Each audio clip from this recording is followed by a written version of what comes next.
The Untold Story of Nancy Guthrie, A Secret Life Hidden for 3 Decades. What you're about to hear sounds like something from a movie, but this is what authorities have pieced together from evidence and testimonies. Nancy Guthrie, an 84-year-old woman who vanished without a trace from her Tucson residence, had been maintaining an elaborate deception for 30 consecutive years. Nobody around her suspected anything unusual, not the people in her neighborhood, not her closest companions, and definitely not her 3 grown children, including her well-known daughter Savannah, had the slightest awareness of the parallel existence she was leading. Then she disappeared one night, and several days afterward, a mysterious package showed up that would completely dismantle everything her loved ones thought they understood about who she was. Nancy represented the unshakable core of her entire family unit. When her spouse Charles unexpectedly passed away from cardiac arrest in 1989, she became a single parent at the age of 47, responsible for raising 3 adolescents in Tucson, Arizona. Those who were acquainted with her painted a picture of someone remarkably strong and endlessly giving, a person who transformed their unpretentious ranch-style dwelling into a refuge of warmth and security. She generated income through part-time work managing financial accounts, contributed her energy to the community church, and brought up Savannah, Annie, and Cam with profound religious conviction and steadfast dedication. From any external perspective, she embodied everything a model parent should be, the reliable foundation supporting her daughter's journey to public recognition. Yet the most convincing masks often conceal the most profound truths. The initial indication that something unusual was happening emerged on February 6, 2026, precisely 5 days following Nancy's mysterious absence. An ordinary envelope bearing no sender information appeared at Savannah's residential address in New York City. What it contained would alter their reality forever. A deteriorated photograph depicted a younger Nancy positioned alongside a gentleman none of them could identify, standing before a charming cafe located somewhere in Santa Fe.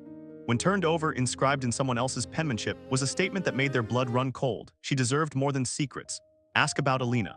Later that evening, during an emergency video conference, the 3 siblings scrutinized the photograph with increasing alarm and confusion.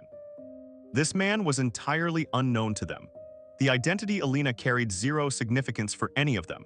Yet the inscription on the photograph indicated 1992, merely 3 years following their father's passing, and it was poised to reveal a segment of their mother's journey they could never have fathomed existed. What the investigation uncovered was absolutely astounding. Nancy had been functioning within 2 entirely distinct worlds since the beginning of the 1990s. The narrative commenced in 1991 when she embarked on an atypical solitary excursion to Santa Fe for what she described as a church-organized retreat. While still processing the loss of her husband, she encountered Victor Ramirez, a widowed creative professional who managed an art gallery and had emigrated from Mexico City. He embodied characteristics her previous husband had never possessed: imaginative, intensely emotional, and unrestrained in nature. What initiated as a connection forged through shared sorrow evolved into something considerably more intricate and meaningful. After returning to Tucson, Nancy resumed her existence as a faithful mother, but she discreetly began scheduling visits to Santa Fe approximately every few months, consistently informing her children she was participating in spiritual conferences. The reality was dramatically different. She was constructing an entirely new reality with Victor. He bestowed upon her a different name, Alina, extracted from characters in literature they both treasured, representing the suppressed elements of her identity that had remained dormant for countless years. Functioning under this fabricated persona, Nancy became actively engaged in operating Victor's gallery and started presenting some of her own creative works. As the mid-1990s unfolded, her clandestine life had grown substantially more complex. She opened a financial account in Santa Fe documented under the name Alina Ramirez and consistently transferred modest percentages of her bookkeeping earnings to sustain the gallery's operations. The sums weren't substantial, but they irrevocably connected her to this parallel dimension. Existing as Alina in Santa Fe represented experiencing reality through completely transformed perspectives. Surrounded by artistic personalities with deep midnight conversations, authentic joy, and total liberation, she evolved into someone fearless and unrestricted, awakening facets of her nature she had suppressed and abandoned. Meanwhile, back in Tucson, Nancy perpetuated her role as the dependable mother and grandmother her relatives relied upon without question. For 3 full decades, these 2 distinct identities operated simultaneously without interference, until her abrupt vanishing and that incriminating photograph extracted the truth from concealment, generating questions that paradoxically illuminate everything while clarifying nothing. The weight of perpetuating this fabrication tormented Nancy relentlessly, but she discovered methods to justify her decisions. Her children were achieving remarkable success in their individual endeavors. Savannah obtaining her pivotal television break, Annie excelling magnificently in her academic pursuits, Cam establishing his own trajectory. Disclosing the truth about Victor would annihilate the carefully preserved perception of the devoted widow still honoring their father's legacy. Therefore, she fragmented herself into isolated sections. Those excursions to Santa Fe transformed into her refuge, her essential oxygen, her motivation to persist. She would tolerate 8-hour journeys in both directions, inventing narratives about requiring isolation to sort through her emotions or visiting distant family members. Victor comprehended the limitations of their situation and never insisted on anything beyond what she could offer.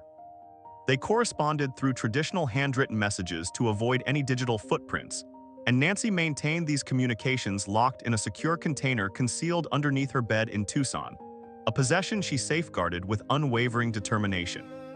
As the early 2000s materialized, Nancy's children had transitioned into their own mature lives, which provided her with enhanced freedom to maintain her alternative reality.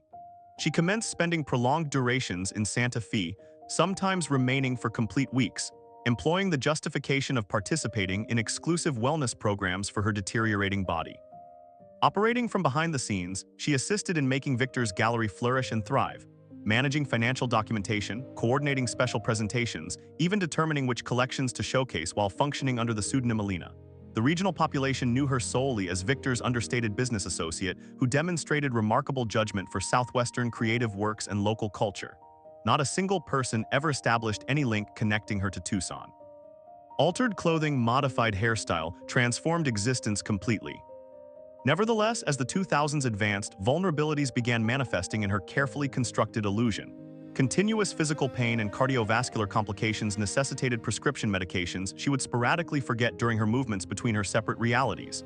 Victor continuously implored her to be honest with her family. She obstinately dismissed the notion each and every time. They perceive me as their bedrock. Bedrocks aren't meant to conceal secrets. Instead of revealing the truth, she strengthened the fabrication even more intensively. Disposable cellular devices, dealings exclusively through currency, negligible evidence remaining anywhere. When Savannah's career trajectory soared in 2012, Nancy felt parental satisfaction, but concurrently existed in constant dread of amplified scrutiny and probable discovery. The mental burden of maintaining two complete existences produced intense anxiety that she concealed behind spiritual faith and monotonous daily routines. Victor desired an honest life together devoid of hiding or obstacles. Nancy felt powerless to abandon her grandchildren or discard the Tucson reality she had established. They argued intensely, reconciled temporarily, and perpetuated their complicated arrangement. When the 2020 global pandemic emerged, all movement ceased entirely, compelling them to sustain communication solely through hidden video exchanges using coded applications and protected platforms. The mandated separation amplified her sensations of remorse and her internal conflict with her choices. Once travel prohibitions were removed, her appearances became progressively infrequent, publicly attributed to worsening health, but genuinely driven by escalating anxiety of being revealed as Savannah's public prominence achieved unparalleled levels. Then January 31, 2026 materialized, and Nancy vanished entirely from her residence. The final verified observation positioned her departing following a family dinner, with the garage entrance closing approximately around 9:50 in the evening. By 2:00 that early morning, her cardiac monitoring device terminated all signals and went completely dark. Minor quantities of blood were located both internally and externally at the property, yet there existed no signs of forcible entrance, no suggestions of burglary, no obvious rationale for anything. At first, her relatives assumed violent crimes somehow linked to Savannah's prominence and widespread acknowledgement. The complete scenario changed dramatically on February 6 when that package manifested bearing the 1992 photograph and the perplexing statement referencing Alina. Investigators effectively determined where it originated from, tracing it to Santa Fe, New Mexico. Additional investigation revealed Victor Ramirez, currently 80 years of age, still managing his art establishment. When federal officers showed up at his residence on February 7, he broke down with emotion and authenticated the connection extending across numerous decades, validated Nancy's false persona, recognized their hidden life together. He disclosed she had arrived to visit from January 15th through 20th and seemed worried and intensely suspicious, claiming she felt perpetually surveilled. Unexplained telephone communications, even a car shadowing her back in Tucson. Victor fervently implored her to disclose everything to her relatives. She resolutely declined his requests. They recognize me as ordinary Nancy. Alina is mine and mine alone. He relinquished collections of correspondence, countless photographs, and a modest painting she had created entitled Hidden Horizons, physical evidence of a life conducted completely in secrecy. Authorities presently theorize her disappearance could be intimately tied to this dual reality she sustained so carefully. Perhaps someone discovered her alternate identity, or potentially she was being coerced for financial gain, or conceivably someone from her Santa Fe relationships targeted her deliberately. The family discovered themselves utterly shattered by these disclosures. During an intensely emotional discussion, the siblings faced a reality they never could have predicted. Their mother had maintained an entirely separate existence for decades, occurring directly under their perception. She stayed our mom, Savannah articulated while shedding tears of bewilderment and anguish. But what possible reason existed to conceal this from us? Annie murmured through her shock. Cam concentrated on the photograph, pondering who she genuinely was beneath the surface. They initiated assembling clues systematically. All those spiritual retreats, the mysterious absences, that secured box positioned under her bed, presently missing from the investigation site. According to what Victor communicated, that container held every single message they had written. If someone removed it, they could possess all her hidden truths as well, and quite plausibly Nancy herself. As speculation traveled through different communities, even professional connections reacted with complete astonishment and stunned incredulity. Savannah, individuals observed, wasn't merely grieving her mother's absence from their world. She was grieving the interpretation of her mother she assumed she had understood throughout her entire life. Throughout the internet, frenzied speculation detonated across social media platforms. Speculations about a concealed romantic partner, a hidden history, possible situations involving envy or monetary extortion. But when everything is stripped away, Nancy's dual existence might signify something considerably simpler and deeply human. An escape pathway from the devastating isolation that follows widowhood. A chance for momentary stolen intervals dispersed across time to exist as Alina, unrestricted, brimming with intensity, and released from societal expectations. Across 30 uninterrupted years, she sustained balance between two separate worlds with remarkable skill. Tucson's Nancy, the devoted mother, and Santa Fe's Alina, the muse for a creative soul. Her sudden vanishing demolished both realities completely. As authorities advance into the 10th consecutive day, details continue arriving from across the country.